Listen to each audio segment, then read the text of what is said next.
থামবে না। তাড়াতাড়ি বাবা চলে গেলেন কোথায়? ওই মুসালনগরে। আর যাওয়ার পরে ভাইকে যেয়ে দেখলেন আর কলেজাটা ঠান্ডা করলেন। ভাই ডেকেছো আমাকে? বলে হ্যাঁ। কি জন্য ভাই গো? বলে আর বলো না ভাই, মানুষ মাত্রে দুশ্মন আছে, তাই আজকে দুশ্মনের এই জায়গা থেকে রক্ষা পাওয়ার জন্য আমার এখানে জন্ম দক্ষিণী মা স্বপ্নে দিয়েছিল যে ওই বেটা মুসালনগর আর থাকতে হবে না, তোমার ভাই হোসাইনকে ডাকো। আর হোসাইনকে ডেকে হাসান তুমি তাড়াতাড়ি মদিনা চলে যাও। ঠিক আছে ভাইয়া, থাকতে হবে না। আমার হোসাইন পাক এবার সুবহানাল্লাহ হাসানকে নিয়ে চলে আসছে। তবে বললেন আমার হাসান, বলে ভাই হোসাইন একটা কথা বলবো, আমার কথাটা কি তুমি মানবা? বলে হ্যাঁ ভাই মানবো। আমার হাসান রাদিয়াল্লাহু তাআলা আনহু বলতে আছেন, বলে ভাই হোসাইন আমি যাব ঠিকই আছে মুসালনগর থেকে বাড়ি, তবে বাড়িতে আমি যাব না, যতদিন আল্লাহ হায়াত আমাকে রেখেছে ততদিন আমি ওই মদিনা আমার নানা জানের রওজা আতহারে থাকতে চাই। ঠিক আছে ভাই, নানা জানের আতহারে থাকবে নওয়াসা নাতিতে, কারো বাধা দিবার কি আছে? বাধা দিবার কেউ নাই। নিজের নানা জানের রওজাতে থাকবে, বাধা দিবার কেউ আছে? নাই। ঠিক আছে ভাই, তুমি বাড়ি যাবে না, তাতে কোনো অসুবিধা নাই, নানা জানের রওজাতে থাকবে তো? বলে হ্যাঁ। বলে বাড়ির খাবার যদি যা হোক ভাই হোসাইন আমাকে দিয়ে যাবে, আর নানা জানের রওজা আতহারে আমি খাবো, আর যতক্ষণ আল্লাহ হায়াতে রাখবে আমার নানা জানের রওজার মধ্যে আমি পড়ে থাকব, আমি বাড়িতে যাব না। ঠিক আছে ভাই, ওটাই হবে, চলো। নিয়ে আসলেন, নবী পাকের রওজাতে পৌঁছালেন, সালাম দিলেন, কালাম দিলেন। সালাম হলো, সালামের নাজরানা পেশ করে ওই জায়গাতে দাঁড়া করে হযরত হাসান রাদিয়াল্লাহু তাআলা আনহু থাকতে লাগলেন। বাবা বাড়ির খান আর থাকেন, আর নবী পাকের নওয়াসা ইমাম হোসাইন এবং ইমাম হাসান আমার নবী পাকের আজ রওজা আতহারে জিয়ারত করেন। এরকম ভাবে থাকতে থাকতে থাকতে ভাই হোসাইন একদিন বলল যে ভাই নানা জানের রওজা আতহারে থাকছে, তোমাকে তো কেউ বাধা দিবে না, তবে একটা কথা বলছিলাম। কি? বলে ভাই গো তুমি থাকছো, তোমার পাখান কাটা অবস্থায় তোমার পা দিয়ে রসানি পড়ছে, হ্যাঁ?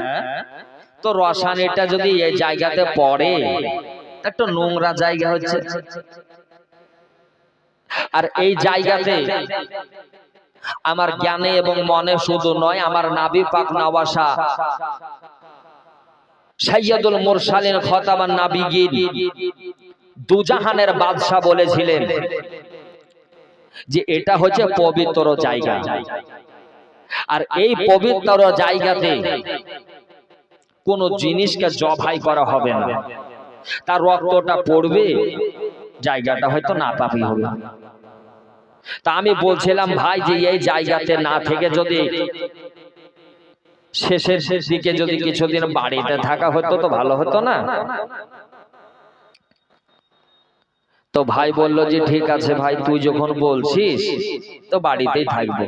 এবার বাড়িতে নিয়ে গেলেন, বাড়িতে বাবা থাকতে লাগলেন। জানেন বাবা হযরত ইমাম হাসান রাদিয়াল্লাহু তাআলা আনহুর ছেলের নাম হলো ইমাম আবুল কাসেম।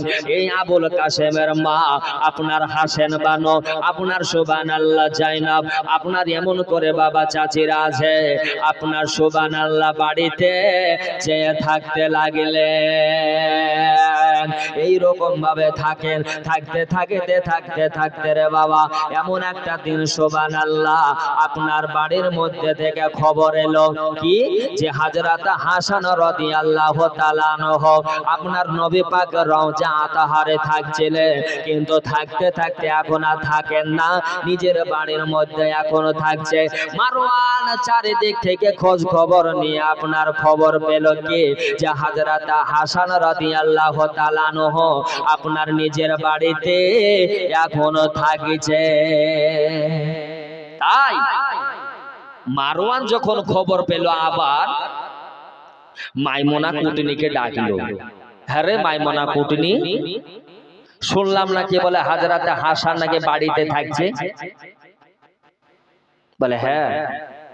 তো এক কাজ কর, কেন 5 বার তো কম বেশি 4 বার তো 20 পান করানো হয়েছে, তার একবার চেষ্টা কর না শেষবার,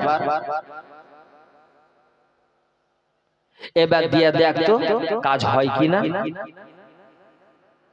বলে ঠিক আছে তাহলে আপনি নিয়ে আসেন।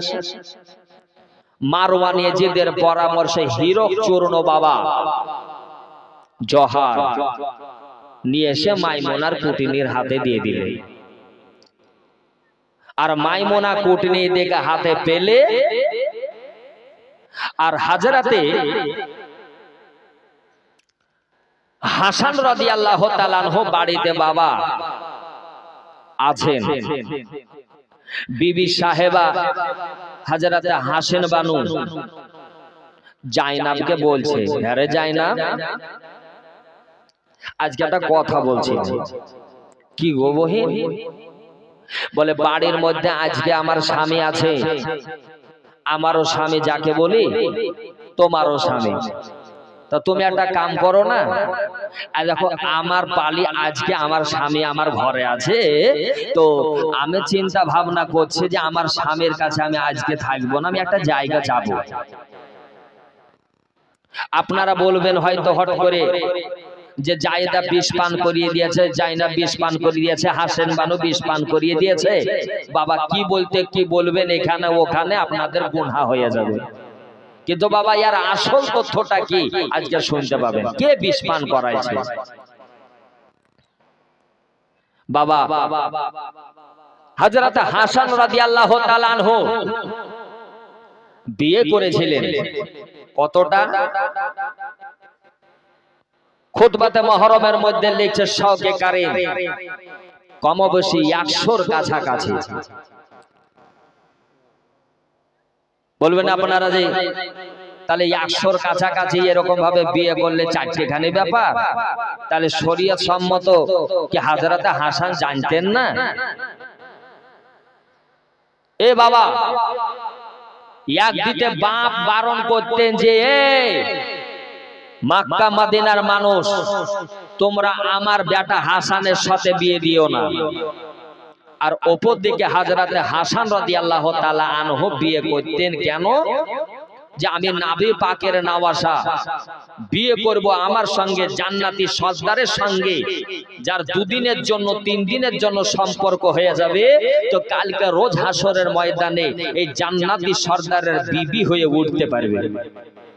তাই এই সংখ্যা বাড়াবার জন্য তিনি বিয়ে করতেন। তা জাইনাবকে বললে যে বহিন আজকে তুমি বাড়িতে থাকো, ওই দেখো আমি থাকছি না। কোথায় যাবা বহিন? বলে আমি সেরকম কোন জায়গাতে যাব না, একটা জায়গা যাব। বলে কোন জায়গা? বলে আমি এই বাড়ি থেকে একটা ইন্দারা থেকে আমি বাড়ি থেকে যে একটা ইন্দারা থেকে এক কলসি আমি পানি নিয়ে আসব। এই পানিটা নিয়ে আসব আর আমার যখন স্বামীর পিপাসা লাগবে এই পানিটা আমি পান করে খাওয়াবো। পানিটাকে নিয়ে এসে বাড়িতে রেখে দিলেন। এ মা খালা শুনেন, রাতের বেলা হযরতে হাসান রাদিয়াল্লাহু তাআলা আনহু এবার সুবহানাল্লাহ ইশার নামাজের পরে আপনার শুয়ে গেলেন। আর শুয়ে যাওয়ার পরে সুবহানাল্লাহ ওই রাত্রিতে আমার হাসান রাদিয়াল্লাহু তাআলা আনহু সুবহানাল্লাহ যেন একটা স্বপ্ন দেখলেন। আর স্বপ্ন দেখার পরে আমার হাসান পাক রাদিয়াল্লাহু তাআলা আনহু হুট করে যেন চোখ গলা খুলে গেল। আর যেমনই চোখ খুলে গেল আমার নবী পাকের নওয়াসা হাসান বলছে, হাসান বানু গো তাড়াতাড়ি ওঠো ওঠো, তাড়াতাড়ি ওঠো, আমার যেন ভিতর খানা শুকিয়ে যাচ্ছে, একটু তাড়াতাড়ি উঠো। তাড়াতাড়ি বাবা উঠেছে। ওঠার পরে বলতে আছে, কি ব্যাপার গো স্বামী, চোখের পানি কেন আপনার ঝরঝর করে ঝরছে বলে? হযরত হাসান বানু যেমনই কথাটা বলছে বলে, আর বলো না, এমনি কি আমার চোখের পানি ঝরছে? আমার চোখের পানিটা ঝরছে এই জন্য যে আমি আজকে একটা স্বপ্ন দেখেছি। স্বপ্ন? এই জন্য আপনি কাঁদছেন? বলে হ্যাঁ। কি এমন না জানি স্বপ্ন দেখলেন যে আপনি কাঁদছেন? বলে যেটা হয় না সেটা আমি দেখলাম। কি এমন স্বপ্ন দেখলেন? বলে স্বপ্নের কথা বলবো, তবে স্বপ্ন কিন্তু আমার ভালো না। এ বেরাদার, যেমন হাসান বানু এই কথাটা শুনেছে, জাইনাবকে বলতে আছে, বলে জাইনাব শোনো, তুমি আমার স্বামীর পাশে একটু বসো, আমি তাড়াতাড়ি যাব একটা জায়গা। আর যাওয়ার পরে আমি যে রাত্রিতে আমার নবী পাকের রওজা আতাহারে যে আমি নবীর রওজাকে ওসিলা করে আল্লাহর দরবারে দোয়া করব। আর দোয়া করে আমি আসব।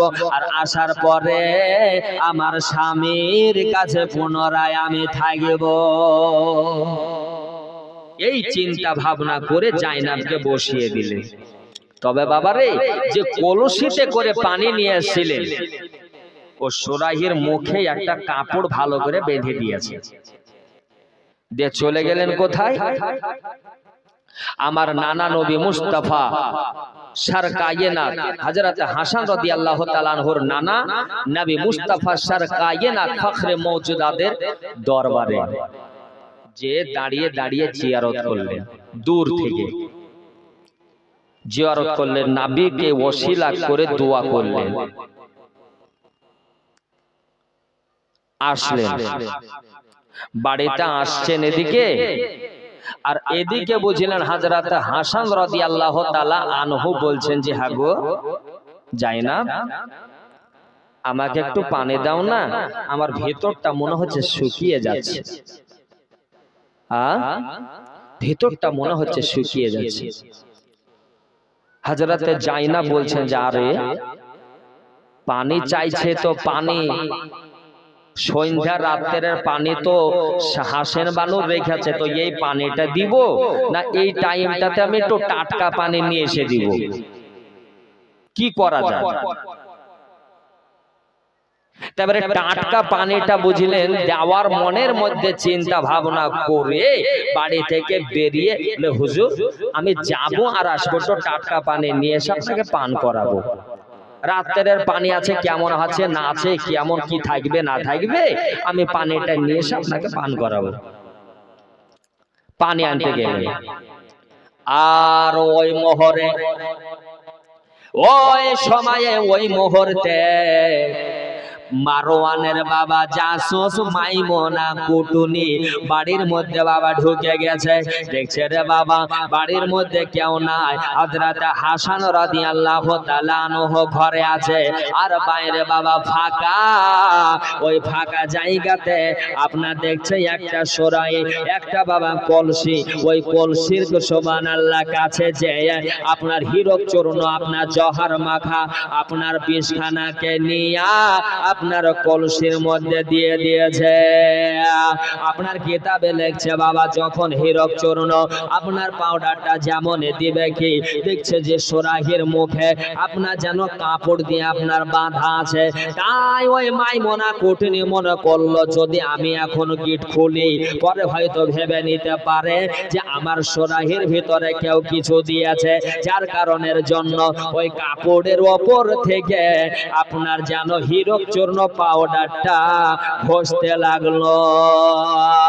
আমার মা বোনেরা এইরকম ভাবে ঘষতে ঘষতে আপনার পাউডারটা যেন আপনার পানির সঙ্গে মিশে যায়, আর একদিকে আপনার ঘষা কমপ্লিট হয়ে গেল। আপনারা বলেন যেমন বাড়িতে রুটি তৈরি করার জন্য বাড়িতে চালুনে যেমন আটাটাকে রেখে যেমন চালে, তেমন ভাবে আপনার হীরক চূর্ণ পাউডারটা আপনার যেন দিয়ে দিয়েছে। দিয়া মাইমুনা কুটনি চলে গেল। এদিকে বুঝলেন যায় না বাড়িতে ঢুকবে, কিন্তু হাসান বানু হযরতে ইমাম আবুল কাসেমের মা তার আগে বাড়িতে ঢুকে গিয়েছে।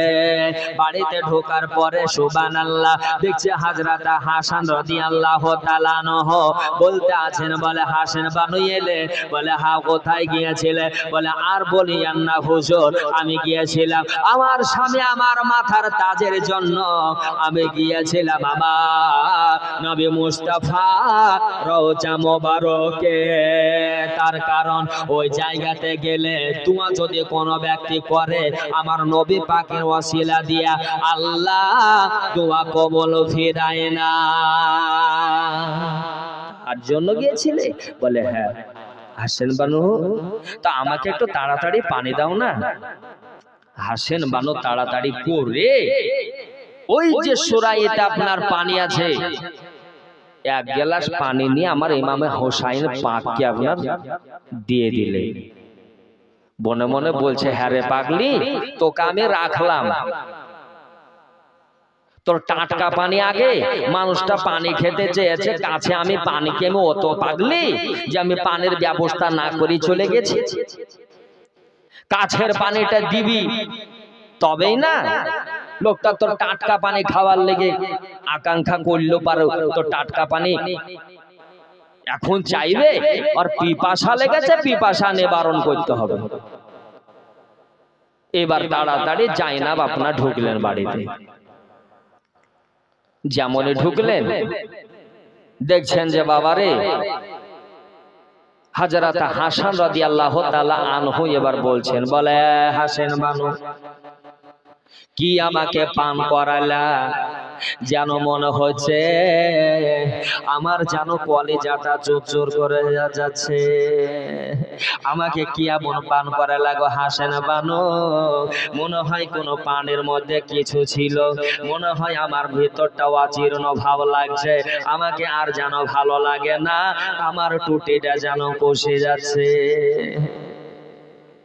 হযরত হাসান বানু বলেন ইয়া রাসূলুল্লাহর নওয়াসা, ওগো আমার স্বামী, ওগো আমার মাথার তাজ, আমি তো ভালোভাবে আমি রেখেছিলাম, আমি সুরাহিতে কলসিতে পানি আমি ওপরে কাপড় দিয়ে রেখেছিলাম, কিন্তু পানি দিতে যে না জানি কিছু পড়লো কি না। না না আমি জানি না গো স্বামী, আমি পানি পান করালাম এটাই, কিন্তু পানির মধ্যে আমি খেয়াল করেও দেখলাম না।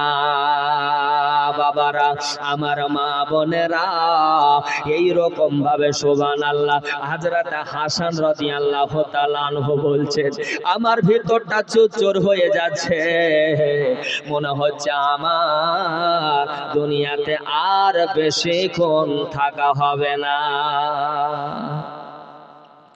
স্বামী কাঁদছে রে বাবা, মনে হচ্ছে বমি বমি ভাব। হাসেন বানু বললেন, জাইনাব গো, তাড়াতাড়ি করে শস্ত্রটা নিয়ে এসো। কাঠভূমি ভাব যখন হচ্ছে তখনই এই জায়গা থেকে আর বাইরে বের করব না বারবার, যেহেতু পা কাটা অবস্থা আছে, এখনো ভালো হয়নি। ও যাই না, একটা সুরাহি থেকে পানি তো নিয়ে এসে দিলাম, একটা তস্তরে নিয়ে এসো, একটা প্লেট নিয়ে এসো, যদি বমি করে তো ওর মধ্যেই করবে। আমার মা বাবারা এবার এই রকম ভাবে সুবহানাল্লাহ, আপনার বমি আপনার যেন হালকা হালকা প্রথমে পানি উঠতে লাগলো। এবার পানি যেমন উঠছে রে বাবা, এবার পানি উঠতে উঠতে সুবহানাল্লাহ দেখা যাচ্ছে এবার যেন কলিজা কেটে কেটে আপনার বমির সঙ্গে যেন আসতে লাগলো।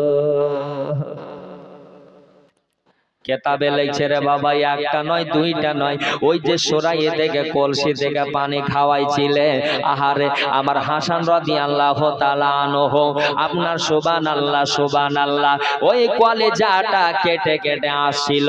তার গণনা করে দেখা হয়েছিল যে বাবারে ৭২টা কলিজার টুকরা হয়ে গেছিল।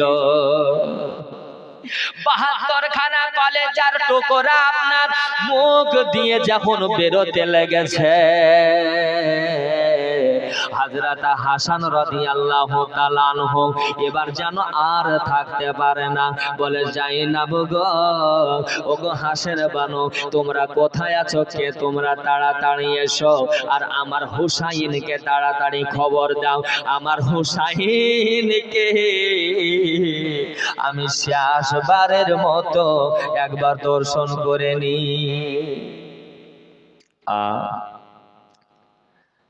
হযরতে হাসান বানু জাইনাব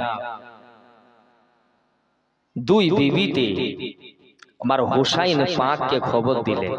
আমার হুসাইন পাক আসলেন, আমার হুসাইন পাক আসলেন। কি হলো ভাই? বলে ভাই যা না হয় তা আজকে হয়েছে। আমার হাসান রাদিয়াল্লাহু তাআলা আনহু বলছেন, ভাই ও হোসাইন, মনে হয় আমি আর বাঁচব না, আমাকে দুনিয়া থেকে বিদায় হতে হবে। আমি বুঝতে পারছি গো ভাই, আমার স্বপ্ন যেন আজকে সত্যি হয়ে গেছে। বলে ভাই কি স্বপ্ন? বলে স্বপ্ন আমি একটা এমন দেখেছি যে স্বপ্ন দুনিয়ার মানুষ সহজে দেখে না। বলে ভাই স্বপ্ন দেখেছেন? বলে হ্যাঁ। বলে স্বপ্নের মানে তাবির তো জানতে হবে। বলে কি করা যায়? তো ওই টাইমে হযরত সাঈদ ইবনে মুসাইয়্যিব রাদিয়াল্লাহু তাআলা আনহু এক কাজী ছিলেন, তিনাকে ডাক করা হলো। আসলেন, এবার আসার পরে তিনার স্বপ্নের কথাটা শুনলেন। কি হয়েছিল? তো উনি বললেন যে রাত্রে স্বপ্ন দেখলাম যে আমি আমার কপালে সূরা পবিত্র কোরআন পাকের একটি সূরা, সূরা ইখলাস লেখা আছে। জোরে বলেন। পবিত্র কোরআন শরীফের সূরা ইখলাস আমার কপালে লেখা আছে।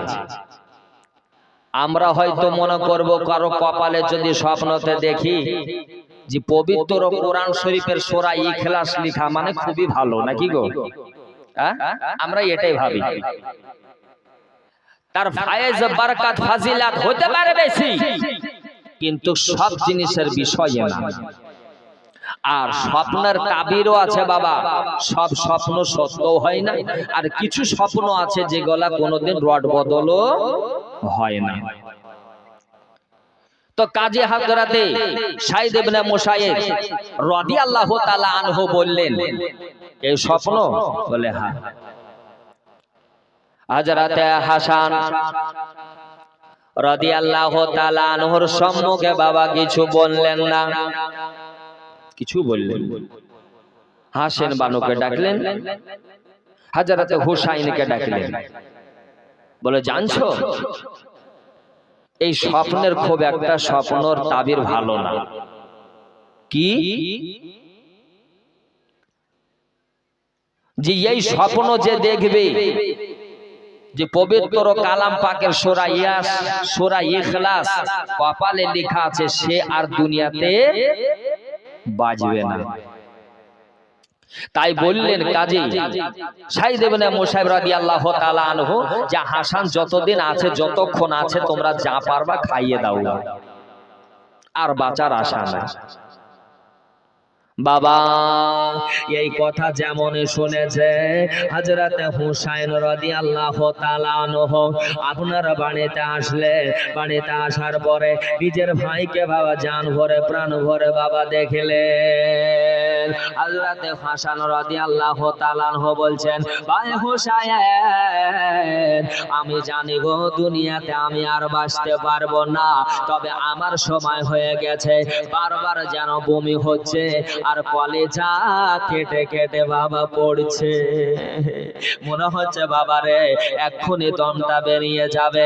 হযরত হাসান রাদিয়াল্লাহু তাআলা আনহু বলছেন, ভাই গো, আমি দুনিয়ার মধ্যে সুবহানাল্লাহ কোনদিন দুনিয়ার মধ্যে তোমাকে নিয়ে আমি এত সুবহানাল্লাহ চলেছে ফিরেছে, কোনদিন আমাদের মধ্যে ঝামেলা হয়নি, কোনদিন আমাদের মধ্যে দ্বন্দ্ব হয়নি। ওরে ভাই যদি দেখতে হয় আমার হুসাইন ভাইকে তোমরা দেখো। ভাই হুসাইন, আমি ইন্তেকাল করে যাব, শহীদ হয়ে যাব, তবে শোনো, আমি যদি শহীদ হয়ে যাই, আমার লাশ মোবারকটাকে তোমরা এক কাজ করো, আমার নবী পাকের রওজা আতাহারে গিয়ে তোমরা দাফন করিও। ভাই তুমি নানা জানের পাশে থাকবে, কি অসুবিধা হবে? কিছুই অসুবিধা হবে। কিন্তু হযরত হাসান বললেন, যদি ওই জায়গাতে দাফন করতে গিয়া যদি কোনো দেখো যে সমস্যা হচ্ছে, তরবারে বের করা হচ্ছে, তবে ওই জায়গাতে দাফন করতে হবে না। আমার মা জননী আপনার জান্নাতুল বাকির মধ্যে আরাম ফার্মাছে, আমার মা জননীর পাশে আমাকে তোমরা দাফন করিও। এইরকম ভাবে বাবা কথা হচ্ছে, কথা হতে হতে হইতে হযরত হাসান রাদিয়াল্লাহু তাআলা আনহু, আপনার যেন দেখা গেল চোখটা খানা আপনার নীল সবুজ বর্ণ হয়ে গেল, হাতখানা সবুজ বর্ণ হয়ে গেল, পা খানা আপনার সবুজ বর্ণ হয়ে গেল, গোটা শরীর খানা সবুজ বর্ণ হয়ে গেল। পিপাসায় এত বাবা লেগেছে, কিন্তু মনে হচ্ছে যে বাবা আর পানি পান করা হবে না, মনে হচ্ছে কলেজাটা চোর হয়ে যাচ্ছে, টুটিখানা শুকিয়ে যাচ্ছে। আপনার হাসেন বানু বলতে আছে, স্বামী গো, কি পানি পান করালাম, আমি এই পানি পান করিয়ে কি আমি অপরাধ করলাম, কিন্তু আমি জানতে তো আমি পানি পান করাইনি। হযরত হাসান রাদিয়াল্লাহু তাআলা আনহুকে বলছেন, বলে স্বামী আমি টাটকা পানি কে দিব? হযরত নবী পাকের নওয়াসা হাসান রাদিয়াল্লাহু তাআলা আনহু বলছেন, এ যায়নাব, এ হাসান বানো, আর আমাকে পানি পান করাইতে হবে না, আমার পানি নেওয়া, আমার পানি তৈরি হয়ে আছে, হাতে মওজুদ হয়ে আছে, সেটা হলো আমার নানা জানা নবী মুস্তাফার কাছে। সে পানিটা দুনিয়াদারি কোনো পানি না, সে পানিটা আপনার হাউজে কাউসারের পানি। এই কথা যেমনই বলেছে হযরত হাসান রাদিয়াল্লাহু তাআলা আনহু, দুই চোখ ভরে নয়ন ভরে হযরত হুসাইন পাককে দেখলেন, এই বাবা কোলে মাথা দিলেন, মাথাটাকে নিয়ে আমার হুসাইন পাক রাদিয়াল্লাহু তাআলা আনহু ভাইয়ের দিকে দেখছেন। আহারে আমার হাসান রাদিয়াল্লাহু তাআলা আনহু ওই জায়গাতে তিনি শহীদ হলেন। বলেন ইন্না লিল্লাহি ওয়া ইন্না ইলাইহি রাজিউন। বাবা জান্নাতি সর্দারের এক হলো আর এক ঘটনা, ইনশাআল্লাহ দিকে এগিয়ে যাব। গদ্দসর বলেন আল্লাহুম্মা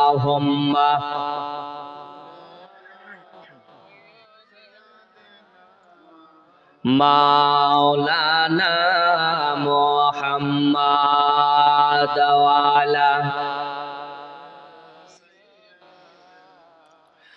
মাওলানা মুহাম্মাদ সাল্লাল্লাহু আলা মুহাম্মাদের মোহাম্মদ হরদম জবান সে নিকালো, মোহাম্মদ হরদম জবান সে নিকালো, শাফিয়ানা মোহাম্মদ সাল্লাল্লাহু তাআলা আলাইহি ওয়াসাল্লাম। তো বাবা এজিদ একটাকে বাবা শেষ করলো, কিন্তু না রে বাবা কেতাব তো তা বলে না। আমার আল্লাহ পাকের কোরআন তো তা বলে না। কোরআন বলছে যারা আল্লাহর রাস্তায় শহীদ হয় তারা হলো জিন্দা। জোরে বলেন কি? জিন্দা। বাল আহইয়া, বরং তারা জীবিত। ইনদা রাব্বিহিম ইরজাকুন, আল্লাহর তরফ থেকে তারা রুজি পায়, খাদ্য পায়। बता रहा है वाला ताकुलू ना खाओ धोखा ये दुनिया वालों। जोरे बोलें কেন? কুরআন শরীফ তো বলছে ওয়ালা তাকুলু লিমা ইয়াকতালু ফি সাবিলিল্লাহি আমওয়াত বাল আহইয়াউ ওয়ালাকিল্লা তাশউরুন। अरे बता रहा है वाला ताकुलू ना खाओ धोखा ये दुनिया वालों। अरे मारा मिटा है याजीद लेकिन मारा मिटा है याजीद लेकिन हुसैन हरगिज मारा नहीं है। हुसैन को कसर हुसैन को सर कभी भी जोरो जफा के आगे झुका नहीं है।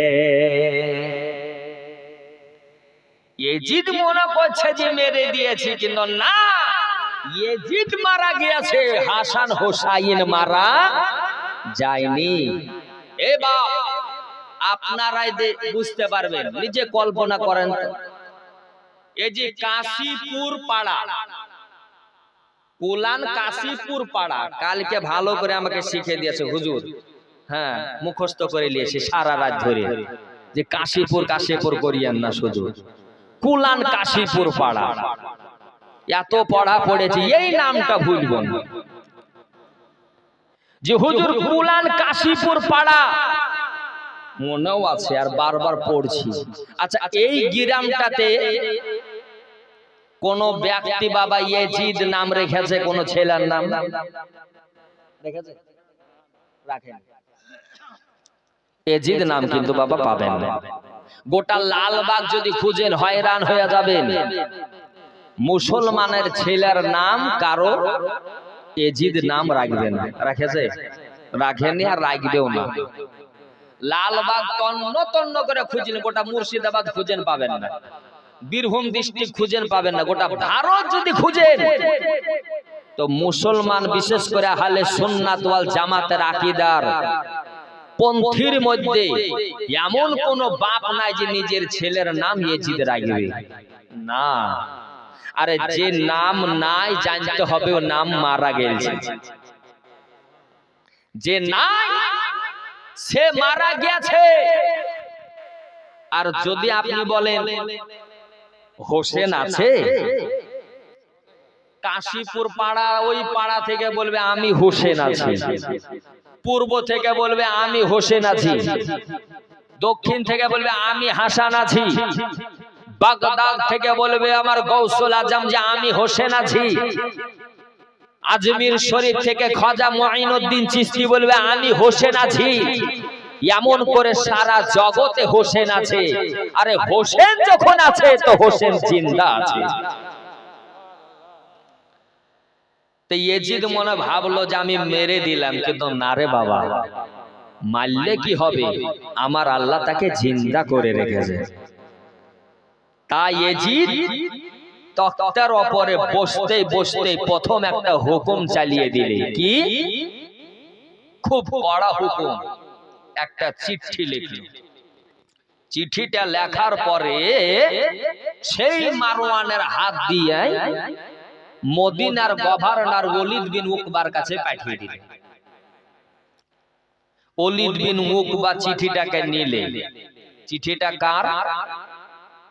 বিশেষ করে 4 জন ব্যক্তির নাম লেখা আছে। কজন? জোরে বলেন। 4 জনের নাম। ওপরে একবারে খাস ভাবে লেখা আছে হুসাইন ইবনে আলী।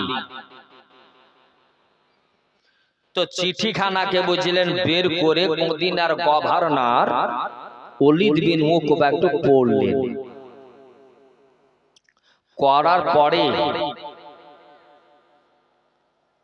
গভর্নর কিন্তু একটা গোলামকে পাঠিয়ে দিলে। কোথায়? হযরতে শেরে খোদা আলী মুশকিল কুশা হায়দারে কাররার রাদিয়াল্লাহু তাআলা আনহুর বাড়িতে। কে? ইমাম হুসাইনের কাছে। তো মদিনার ওলীদ বিন উকবার কাছে বাবা পাঠাচ্ছে, আর এই জায়গা থেকে আমার হুসাইন পাকের কাছে খবর যাচ্ছে। আর আমার হুসাইন পাক ফজরের নামাজ পড়ে সমস্ত মুসল্লিরা যেমন ভাবে সুবহানাল্লাহ, আলহামদুলিল্লাহ, আল্লাহু আকবার তাসবিহ করে, সবাই তাসবিহ করতেছিল। তাসবিহ যার যেমন পড়া হলো সব আপন আপন নিজের কাজে চলে গেল। কিন্তু আমার হুসাইন পাক কিন্তু তা গেলেন না। কি করলেন? দেখছে যে বাবা শুভে সাদিক পার হয়ে যাচ্ছে, খলসা হয়ে যাচ্ছে, সব আপন আপন মানুষ নিজের কাজ কর্মতে যাচ্ছে, কিন্তু আমার হুসাইন পাক পবিত্র কালাম পাক পড়ছে। আমার হুসাইন পাকের কাছে খবর আসে। কেউ যেন এসে ডাক দিলে, হুজুর আছেন? বলে কে? বলে আমি ওলীদ বিন উকবার গভর্নর তিনার বাদশার দরবার থেকে আমি এসেছি। ও কি জন্য গো? বলে হুজুর আপনাকে আজকে ডেকেছে ওলীদ বিন উকবা, আপনার সঙ্গে কিছু কথা আছে পার্সোনাল, তার জন্য আপনাকে ডেকেছে। ওলীদ বিন উকবা কি করলেন? না, আমার ইমাম হুসাইন কি করলেন? বললেন যে যাও, তুমি চলে যাও, ইনশাআল্লাহ যদি আল্লাহ হায়াতে রাখে তা আজকে আসর নামাজের পরে যাব, আর না হলে মাগরিবের পরে। কখন বললেন? মাগরিব পরে। চলে গেলেন। আমার সাইয়্যিদানা ইমামে হুসাইন রাদিয়াল্লাহু তাআলা আনহু কয়েকজন ব্যক্তিকে সঙ্গে নিয়ে ওলীদ বিন উকবার দরবারে চলে গেলেন। পৌঁছালেন তো সঙ্গে যারা ছিল মুরিদের তো অভাব নাই। বললেন যে তোমরা বাইরে থাকো, আমি একটু ভিতরে যাব। ভিতরে যেয়ে ওলীদ বিন উকবা কি জন্য ডেকেছে আজকে আমি একটু দেখব। ভিতরে গেলেন, আর যেমনই আমার সাইয়্যিদানা ইমামে হুসাইনকে দেখেছে ওলীদ বিন উকবা সঙ্গে সঙ্গে কিন্তু চেয়ার থেকে দাঁড়িয়ে গেছে। চেয়ারকে ছেড়ে দাঁড়িয়ে গেছে, মানে চেয়ারে আর বসতে পারলেন না। হুজুর এসেছেন? বলে হ্যাঁ। হুজুর আসেন, এখানে বসেন, এই সিংহাসনে বসেন। সিংহাসনে বসিয়ে দিলেন। বাবারে, মাস্টার যেমন কোন আপনার চকিতে বসে, কোন একটা চেয়ারে বসে, আর ছাত্ররা যেমন নিচে বসে, তেমন ভাবে ওলীদ বিন উকবা আমার সাইয়্যিদানা ইমামে হুসাইনকে চেয়ারের উপরে বসিয়ে দিয়ে আপনার সামনে সুন্দরভাবে আদবের সহিত বসে গেলেন। কি আদব! মন্ত্রী হতে পারে, তবে মন্ত্রী এমন হওয়া চাই যেই মন্ত্রীর মধ্যে আলে রাসূলদের আদব থাকবে। জোরে বলেন সুবহানাল্লাহ। আরে কেন থাকবে না? ইনিও তো তিনি আশিকে মুস্তাফা জানাবে ওলীদ বিন উকবা আপনার রাদিয়াল্লাহু তাআলা আনহু কি করলেন? বসলেন। সুন্দরভাবে ওই কাগজটাকে, ওই খাতটাকে নিয়ে আমার হুসাইনকে দিয়ে দিলেন। বাবাজিরা আমার হুসাইন পাককে বাবা আপনার দিলেন যেমন খাত চিঠি, আর সামনে বাবা দাঁড়িয়ে আছে মারওয়ান। হুসাইন রাদিয়াল্লাহু তাআলা আনহু চিঠিখানা যেমনই খুলেছে, দেখছে বাবা কয়েকটা ব্যক্তির নাম। এক নাম্বার হলো আব্দুল্লাহ ইবনে জুবায়ের, আব্দুল্লাহ ইবনে ওমর ইবনুল খাত্তাব, আব্দুর রহমান ইবনে আবু বকর সিদ্দিক আর হুসাইন ইবনে আলী। এই চারজনকে তাড়াতাড়ি আমিরুল মুমিনিন বলে আমার হাতে হাত দিয়া বায়াত হইতে হবে। যদি বায়াত হয় তাহলে ভালো, আর বায়াত যদি ইনকার করে ওয়ালিদ ইবনে উকবা তাদেরকে সঙ্গে সঙ্গে ওখানে কতল করে দাও, ওখানেই শেষ করে দাও, ওকে সময়ই দেওয়া যাবে না। আমার হোসাইন যেমন বাবা চিঠিখানা পড়েছে, থাকে কারবালা কেতাবের মধ্যে লেখছে রে বাবা, একবার লম্বা তাকে একটা শ্বাস নিয়া আপনার শ্বাসটাকে ছেড়ে দিলেন। আর শ্বাসটাকে নেওয়ার পরের শ্বাসটা যেমন ছেড়েছেন, ওলীদ বিন উকবা বলছেন হুজুর কি হলো? বলছে আর বলিও না, আমাকে যে চিঠিখানা দিয়েছে এই চিঠিখানা পড়ার পরে আমি আশ্চর্য হয়ে গেলাম। যেখানে নবী পাকের নওয়াসা ইমাম হাসান হোসাইন আছে, এরাই তো আমিরুল মুমিনিন, এদের হাতে হাত দেয়া বায়াত হবে কি? কিন্তু একটা জল্লাদ, একটা পাপী, একটা গুনাহগার, একটা জিনাখোর, একটা বদকাশিয়াকার, তার হাতে নাকি আমাকে হাত দেয়া বায়াত হইতে হবে? না না না, এটা কখনো হতে পারে না। আমি চিন্তা ভাবনা করব, তারপরে আমি তোমাকে খবর দিব। একটু আমাকে সময় দেওয়া হোক। সময় দিলেন। ওলীদ বিন উকবা বলছে যে হুজুর কতক্ষণ সময়? বলে আগামী কাল না হলে আমি জানাতে পারছি না। কেন? এখানে হয়তো আমি চট করে চিঠিখানা ছিঁড়ে ফেলবো। মারওয়ান সামনে আছে, হয়তো এখনই তর্ক বিতর্ক হবে, এখনই হয়তো ঝামেলা যুদ্ধ আরম্ভ হবে।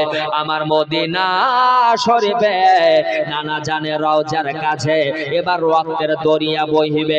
আমি হুসাইন এটা আমি চাই না। কি করলেন? সময় নিলেন। মারওয়ান বলল হ্যাঁ গো, আজকে হুসাইন সময় চাইছে, তার মানে সময় দেওয়া হবে না, যা কথা হবে এখনই হোক। ওলীদ বিন উকবা ছিল আশিকে মুস্তাফা। আশিকে মুস্তাফা যখন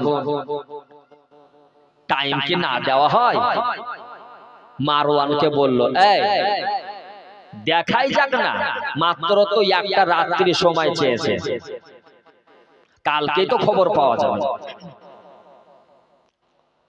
তারপরে তখন যা হবার হবে। ঠিক আছে। মারওয়ান বলল বলে ওলীদ বিন উকবা গো, এ দেখো আমি একটা কথা বলছি শোনো, আজকে আমার কাছ থেকে তোমার কাছ থেকে এই দরবার থেকে হুসাইন আজও গেল তো কাল গেল, জীবনে আর কোনোদিন এই দরবারে আর হুসাইন আসবে না।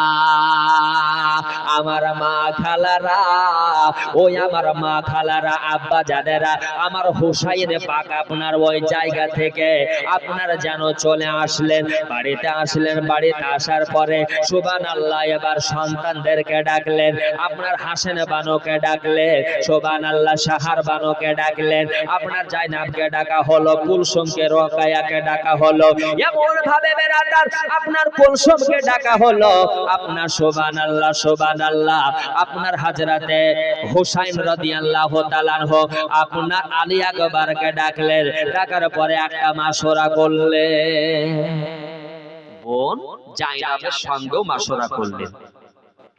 বলে দেখো আজকে দেখো এই ব্যাপার চিঠি এসেছিল, কি করা যায়?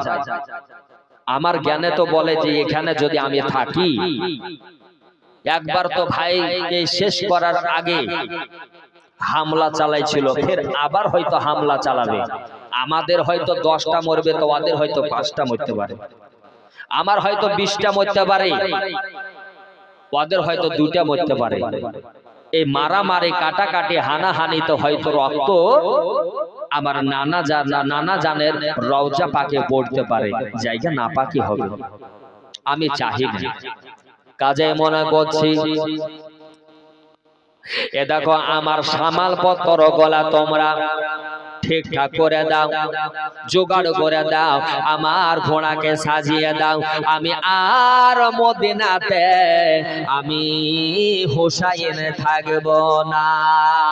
তার কারণ আমার নানা জানের মুরিদের অভাব নাই, তাই আমার নানা জানের আমি রওজা পাকে এখনো যাব, আর যেয়ে আমার নানা জানের কাছে যে একটু ইজাজত নিব, আর ইজাজত নিয়ে মা জননীর কাছে যাব, মায়ের কাছ থেকে একটু ইজাজত নিব, আর জান ভরে প্রাণ ভরে আজকে শেষ আমি জিয়ারত করে মক্কা রওনা হব।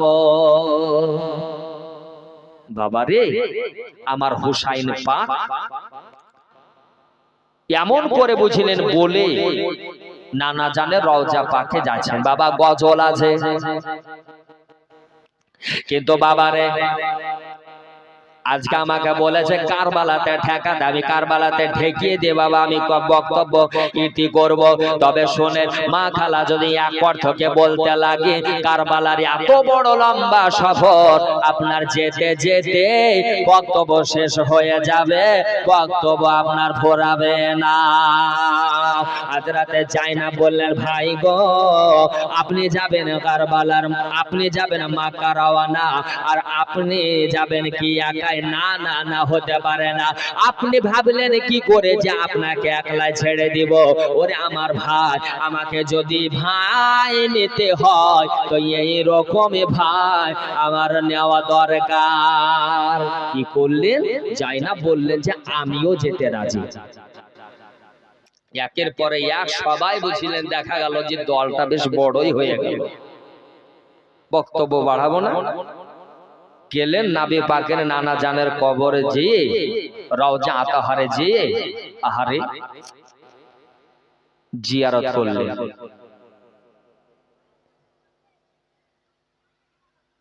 জিয়ারত করার পরে নানা জানের কাছে কাঁদতে লাগলেন, নানা আপনার এই জায়গাতে কত মানুষ আসছে, আর আপনাকে দিদার করে যাচ্ছে। আমার হুসাইন পাক একটু নানা জানের রওজার উপর দিকে তাকাচ্ছেন, তো দেখছে কত শত শত বুঝলেন পায়রা গুনুর গুনুর গুনুর গুনুর সুরে নবী পাকের উপরে দরুদ ভেজছে। জোরে বলেন সুবহানাল্লাহ। তা আমার হুসাইন পাক বলছে যে হারে পায়রা, তোদের কত নসিব ভালো যে সর্বসময় আমার নানা জানের রওজাতে থাকছিস। এরকম নসিব আর কারিবা হয়? আবার এরকম ভাবে আমার হুসাইন পাক একের পরে এক জিনিস দেখছেন, পুরাতন কথা খেয়াল আসছে, আমার নানা জানের রওজাতে জিয়ারত করে শেষে দোয়া করে এবার আসবে। তবে বলছেন বলে নানা আপনি বলেছেন আমার 56 বছর বয়স হলে আমাকে শহীদ হতে হবে। নানা গো শেষবারের মতো আমি আপনার কাছে আমি একটু দর্শন করতে চাই। নানা আপনি একটু দয়া করে আমাকে ইজাজত দেন। আমার নবী মুস্তাফা বলছেন হুসাইন চিন্তা করতে হবে না, হবে না। আমি জানি হুসাইন তোমার জন্য কারবালার ময়দানে পানি বন্ধ হয়ে যাবে, তোমার জন্য সুবহানাল্লাহ একদিন নয়, 2 দিন নয়, 3 দিন কেন 7 দিন ধরেও পানি বন্ধ হবে। বলে হুসাইন তোমার জন্য বড় ইমতিহান আছে ভাই, তুমি এই ইমতিহান থেকে পিছিয়ে যেও না। সব কিছু বাবা আমার নবীর সঙ্গে কথোপকথন করে আমার হযরতে সাইয়্যিদানা ইমাম হুসাইন ওই জায়গা থেকে আপনার চলে আসছে। বলছে কবি তোমার হুসাইন আজকে বাঁচাতে দিন, কারবালায় হলো কুরবানি, মা ফাতেমা জননী। জোরে বলেন সুবহানাল্লাহ। তোমার হুসাইন আজকে বাঁচাতে দিন, দিন কারবালায় হলো কুরবানি, মা ফাতেমা জননী। এ বেরাদারান ইসলাম, হযরতে হুসাইন পাক রাদিয়াল্লাহু তাআলা আনহু আপনার ওই জায়গা থেকে জিয়ারত করে আপনার দোয়া খায়ের করে আপনার হযরতে নবী পাক বললেন, হুসাইন ও ভাই চিন্তা করতে হবে না, যাও রে যাও, তোমার ইমতিহান আমি নবী মুস্তাফা স্বয়ং দাঁড়ায়া দাঁড়ায়া দেখিব। যাও, চিন্তা করতে হবে না। ওরে কারবালাতে শহীদ হলেন আমার নবীজির নাতি। জোরে বলেন সুবহানাল্লাহ। আর একটু মহব্বতে বলেন। গজল তো সেরকম বলি না, একটু জোরে বলেন। কারবালাতে শহীদ হলেন আমার নবীজির নাতি। ওরে মা ফাতেমার নয়ন মনি ইসলামের ছাতি, আমার নবীজির নাতি। ওরে রাত্রে বেলায় রওজার ধারে আমার হোসেন বলেন সারওয়ারে, ওরে যাচ্ছে চলে কারবালাতে গোনানা, যাচ্ছে চলে কারবালাতে গোনানা, জ্বালাইতে ইসলামের বাতি, আমার নবীজির নাতি। এবার সম্পূর্ণ কাজকে কমপ্লিট করে চলে আসছে আমার হুসাইন পাক রাদিয়াল্লাহু তাআলা আনহু। সকলের শেষে আসছেন আর আগে আগে যাচ্ছেন হযরতে জাইনাব রাদিয়াল্লাহু তাআলা আনহা, হযরতে সাকিনা, হযরতে আলী আকবর, হযরতে জয়নাল আবেদিন। কিন্তু বাবা রে, এই যেতে যেতে যেতে যেতে দেখা গেল আমার হুসাইন যেন একটা জায়গাতে আচমকা যেন থমকে দাঁড়িয়ে গেছে, থমকে দাঁড়িয়ে গেছে। হযরতে জাইনাব বলছে যে কি ব্যাপার, আসছিল আবার আস্তে আস্তে হঠাৎ করে দাঁড়িয়ে গেল, কি হলো ভাই? হুসাইন কিছু হইল? হুসাইন বলছেন, বলার বলো না, আমার মনে হচ্ছে পা গালাকে যেন কে আমার ধরে নিয়েছে। ওরে কে পা ধরলো? আমার হুসাইন পাক বলছে, মনে হচ্ছে আমরা পা গোলা আর সামনের দিকে আমার আগায় না গো, ওই দেখো মনে হচ্ছে আমার মা জননে আপনার সুবহানাল্লাহ খাতুনে জান্নাত রাদিয়াল্লাহু তাআলা আনহা যেন আমাকে ডাকতে আছে। আমার হুসাইন রাদিয়াল্লাহু তাআলা আনহার কাছে সুবহানাল্লাহ সুবহান রাদিয়াল্লাহু তাআলা আনহু মা ফাতেমার কাছে আপনার গেলেন, যাওয়ার পরে সুবহানাল্লাহ মা ফাতেমার কবর মোবারকটা জিয়ারত করলেন। এবার জিয়ারত করার পরে আপনার সুবহানাল্লাহ কথা বললেন, মা গো আজকে আমি তোমার কলেজার টুকরা তোমার হুসাইন কারবালাতে যাচ্ছে, মা আমাকে আজকে শেষ বিদায় দিয়ে দাও। মাতে বলছে, বেটা আমি জানি গো ও হুসাইন, চিন্তা করো না, তোমার জন্য কারবালার ময়দানে ইমতিহান এত বড় হবে, তোমার এমন পরীক্ষা হবে, তোমাকে শহীদ করার জন্য একদিকে 20,000 22,000 সৈন্য হবে, অপর দিকে তোমাদের কাফেলা মাত্র 72টা হবে। তবে বেটা রে, ওই জায়গাতে আমি জানি যে তুমি শহীদ হবা, তবে যেই জায়গাতে শহীদ হবা বেটা, যাও আমি পূর্বের রাত্রে যেয়ে আমি সুন্দরভাবে জায়গাটাকে পরিষ্কার করে দেব। জোরে বলেন সুবহানাল্লাহ। কথা হয়ে গেল। আমার চলে আসলেন হুসাইন পাক বাড়িতে। বাড়িতে আসার পরে সকাল বেলাতে আপনার রওনা হয়ে গেলেন কোথায়? মক্কা। মক্কাতে বাবা রওনা হলেন। এ বাবা যেতে যেতে অনেক লম্বা ঘটনা। মক্কাতে আপনার পৌঁছালেন, আপনার মক্কাতে যেমন পৌঁছালেন, এবার আপনার ইবনে জিয়াদের দল আপনার কুফা নগরের মধ্যে আছে নোমান বিন বাশির। এই নোমান বিন বাশির আপনার গভর্নর ছিল, কুফার গভর্নর। আপনার নোমান বিন বাশিরের কাছে খবর পৌঁছালো, কি বলে, নোমান বিন বাশির তোমার ওই জায়গাতে নাকি শুনতে পেলাম এখন দুইটা দল হয়েছে, একটা হলো হোসাইন জিন্দাবাদ আর আরেকটা হলো ইয়াজিদ মুর্দাবাদ।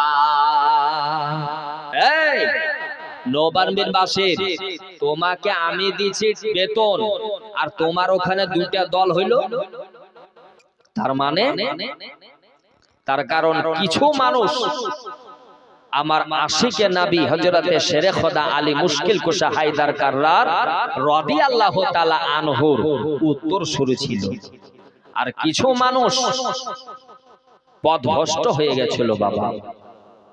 কিন্তু ওই জায়গাতে গোফাতে প্রথমত শেরে খোদা আলী রাদিয়াল্লাহু তাআলা আনহুর উত্তরসূরি বেশি ছিল, মুরিদ বেশি ছিল। কিন্তু এক সময় এই ইয়াজিদ আব্দুল্লাহ ইবনে জিয়াদকে পাঠিয়ে ওই জায়গাতে এমন একটা ভয় মানুষের মধ্যে রব সৃষ্টি করেছিল যে মানুষ শেরে খোদা আলী মুশকিল কুশারের রাস্তাকে ছেড়ে দিয়ে ইয়াজিদের দলে ঢুকে গিয়েছিল। তার কারণ নিজের ছেলের দিকে মেয়ের দিকে লক্ষ্য করে আর থাকতে পারেনি বাবা, যেতে হয়েছিল বাধ্য। তা ওই জায়গার কিছু মানুষ শুনতে পেলে যে হ্যাঁ, আমার হোসাইন পাক রাদিয়াল্লাহু তাআলা আনহু এখন শেষের দিকে, আমার শেরে খোদা আলী না থাকলো তো কি হলো, এখন তো আছে। তাই হোসাইন পাককে যদি আমরা কুফাতে পাই তাহলে আমরা হুসাইনের হাতে হাত দিয়ে আমরা বায়াত গ্রহণ করব।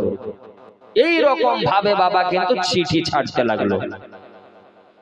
কেতাবে লিখছে, কোন কেতাবে 99 খানা, কোন কেতাবে লিখছে 101 খানা, কোন কেতাবে লিখছে 150 খানা। এই রকম ভাবে বাবা চিঠি লিখলো। আর চিঠি কিন্তু বাবা পিয়নের দ্বারাতে, জাসুসের দ্বারাতে চিঠি ছাড়তে লাগলো। মক্কাতে যখন বাবা চিঠি পৌঁছে গেল, আমার হুসাইন পাক রাদিয়াল্লাহু তাআলা আনহু সর্বশেষ যে চিঠিখানা দেখলেন, ওটাতে লেখা আছে যে হুসাইন, আপনি হলেন আমাদের শেরে খোদা আলী মুশকিল কুশা হায়দার কাররার রাদিয়াল্লাহু তাআলা আনহুর লাল। আপনার বাপের সঙ্গে ফিলিস্তিনের যুদ্ধে আমরা শামিল ছিলাম, আপনার বাপের সাথে আমরা সাথ দিয়েছিলাম। এখন তো আপনার বাপ নাই, তো যখন আপনি আছেন তা আমাদের শেষ ইচ্ছাটুকু পূরণ করতে হবে। আপনি আসেন, আপনার কাছে আমরা সকলে মিলে বায়াত গ্রহণ করব। আর আপনি যদি না আসেন তো কাল রোজ হাসরের ময়দানে কিন্তু আমাদের দোষারোপ করতে পারবেন না। তাই হযরতে শেরে খোদা আলীর লাল ইমামে হুসাইন আপনার ইরাদা করে নিলেন কি, যে আমার বাপের যখন এরকম মুরিদ আছে ওখানে, তার মানে এখানে আমার না থেকে আমাকে ওখানেই যেতে হবে। তার কারণ এত যখন আশিকদের মনের আকাঙ্ক্ষা যে যেতে হবে, তার মানে আর দেরি করা যাবে না। শেরে খোদা আলী রাদিয়াল্লাহু তাআলা আনহুর লাল এরকম ইরাদা করে নিলেন। মক্কাতে কতদিন থাকলেন? কম বেশি 6 মাস থাকলেন। কতদিন? কম বেশি 6 মাস থাকলেন। 6 মাস পরে এই শেষ চিঠি যখন পেলেন, আমার হুসাইন পাক এবার রওনা হবে। বাবা,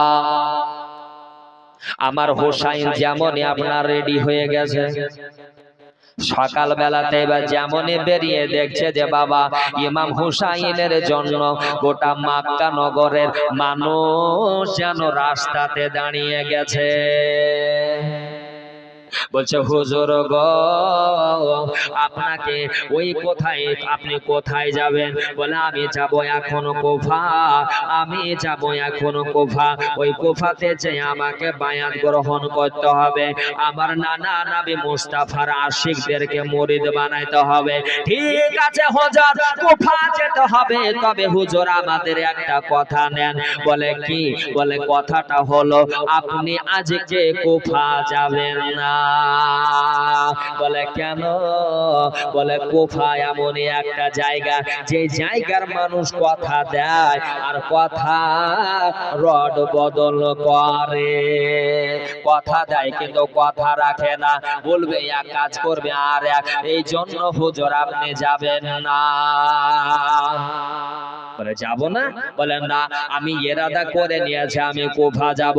এবার সবাই মিলে বলল হুজুর যদি কুফা যেতে হয় আপনি যাবেন, আপত্তি নাই, তবে এখন যায়েন না, এখন কোন ব্যক্তিকে কুফাতে আপনি পাঠায়া দেন, কোন ব্যক্তিকে কুফাতে আপনি পাঠিয়ে দেন, সে যাবে, সেইখানকার হালচাল খবরা খবর বুঝবে, আপনাকে চিঠি লিখবে, তারপরে আপনি যাবেন।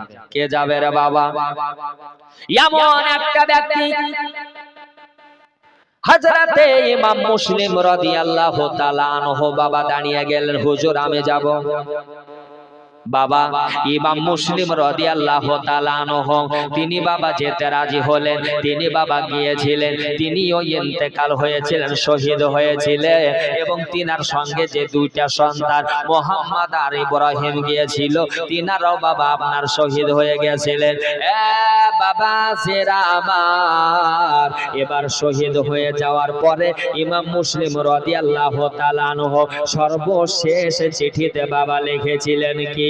বলে হুজুর চিন্তা করার কোনো কারণ নাই, তার কারণ আমি এখানে আসার পরে এক সপ্তাহের ভিতরে কমবেশি 40,000 মানুষকে ইমাম হুসাইনের নামে বায়াত গ্রহণ করাইছি। কতদিনের মধ্যে? এক সপ্তাহের ভিতরে। এক জায়গাতে লিখছে 14,000, আর এক জায়গাতে লিখছে কমবেশি 40,000। এক সপ্তাহে 40,000, চারটিখানি ব্যাপার। বাবা চিঠিখানা নিয়া এবার ছেড়ে দিবে, কিন্তু ওই জায়গাতে বাবা জানেন তো, আপনাদেরকে বললাম দুশমনের শেষ নাই। আব্দুল্লাহ ইবনে জিয়াদ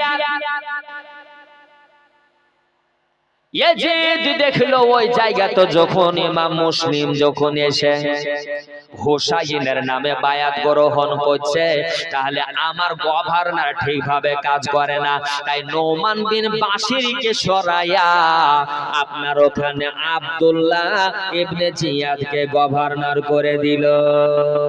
আর যেমন বাবা গভর্নর করে দেওয়া, সর্বপ্রথম এসে আপনার এলান করে দিল, বলে শোনো ইমাম মুসলিমকে পাকড়াও করতে হবে, তাকে শেষ করতে হবে, তার দুই ছেলেকে শেষ করতে হবে, যারা করবে তাদেরকে পুরস্কার বাদশার তরফ থেকে দেওয়া হবে। কিন্তু বাবারে টাকা এমন একটা জিনিস, লোভ মানুষ এমন একটা জিনিস, মানুষের লালসা এমন একটা জিনিস, যে জিনিসের জন্য অশান্তি মানুষের জীবনে ডেকে নিয়ে আসে। কি করলো? উনারা শেষ হয়ে গেলেন, সর্বশেষ চিঠি পাঠালেন, আমার ইমাম হুসাইন পেলেন, এবার গেলেন কোথায়? কারবালার ময়দান।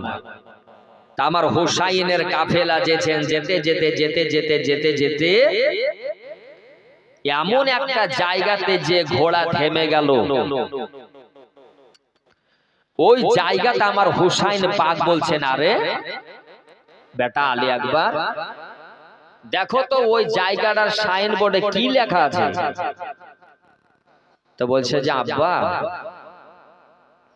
এই সাইনবোর্ডটাতে কি লেখা আছে দেখবো? বলে ঠিক আছে দেখো। দেখছে তো সাইনবোর্ডে লেখা আছে ইরাক সরজমিনে কারবালা। জোরে বলেন, সরজমিনে কারবালা। ইমাম হুসাইন আমার বললেন যে বেটা আলী আকবর, আমাদের মানজিল আমরা পেয়ে গেছি, এটাই হচ্ছে আমার আখেরি জামানার নবীর কথা, নানা জানের কথা। আমার নানা জান বলেছেন যে ইরাকের সারজামিন যখন পৌঁছে যাবে, জানবে যে বেটা যে এটাই তোমার মানজিলে পৌঁছে গেছে। ঠিক আছে বেটা, তাম্বু গাড়ো। তো তাম্বুকে গাড়া হলো, তাম্বুকে গাড়া হলো। ইমাম হুসাইন রাদিয়াল্লাহু তাআলা আনহু ছেলেদেরকে একদলকে বললে যে বাবা তোমরা এক কাজ করো, এখানে তো রান্না করতে হবে, তাই রান্না খেতে যদি খেতেই চাই তাহলে তো রান্না করতে গেলে প্রয়োজনীয় জিনিসগুলো নিয়ে আসতে হবে। তো কি? আমার হুসাইন পাক একদিকে বললেন যে তোমরা কিছুটা লকড়ির ব্যবস্থা করো। তাই কিছু বুঝলেন, কাফেলার মধ্যে থেকে কয়েকটা মানুষ যে লকড়ির ব্যবস্থা করতে গেলে, তো লকড়ির ব্যবস্থা করতে করতে করতে করতে দেখা গেল যে বাবা রে, শুকিয়া শুকিয়া ডালগুলাকে গাছ থেকে ভাঙছে, তো মনে হচ্ছে তাজা তাজা রক্ত বেরোচ্ছে, তাজা তাজা রক্ত বেরোচ্ছে। পাথর গুলাকে এক জায়গা থেকে আরেক জায়গা সরাচ্ছে, তো তাজা তাজা রক্ত বেরোচ্ছে। আমার হুসাইন পাক রাদিয়াল্লাহু তাআলা আনহুর কাছে ছুটে গেলেন, হুজুর এ দেখেন এই ব্যাপার। হুসাইন পাক বললেন শোনো, দুনিয়ার কথা ভুল হতে পারে কিন্তু নানা জানের কথা ভুল হবে না। এই জায়গাতে গাছের শুকনা লকড়ি কেন, এমন একটা দিন আসবে মা খালাদের উনুনের ভিতর থেকে তাজা তাজা রক্ত বাহির হবে। তাই নাকি? হুজুর বলে হ্যাঁ। আমার নবী পাক সাল্লাল্লাহু আলাইহি সাল্লাম বললেন, বলে শোনো, এই জায়গাতে চড়াসা জমিনে কারবালা রক্ততে লালে লাল হয়ে যাবে। এটা আমার নানা জান নবী মুস্তাফা বলেছেন। আমার নবী মুস্তাফা সাল্লাল্লাহু তাআলা আলাইহি ওয়াসাল্লামের নওয়াসা হযরতে হুসাইন রাদিয়াল্লাহু তাআলা আনহু আরো একদল মা খালাদেরকে বললেন, বলে শোনো, তোমরা কারবালার ময়দানে থেকে তোমরা যে একটু দূরে দেখো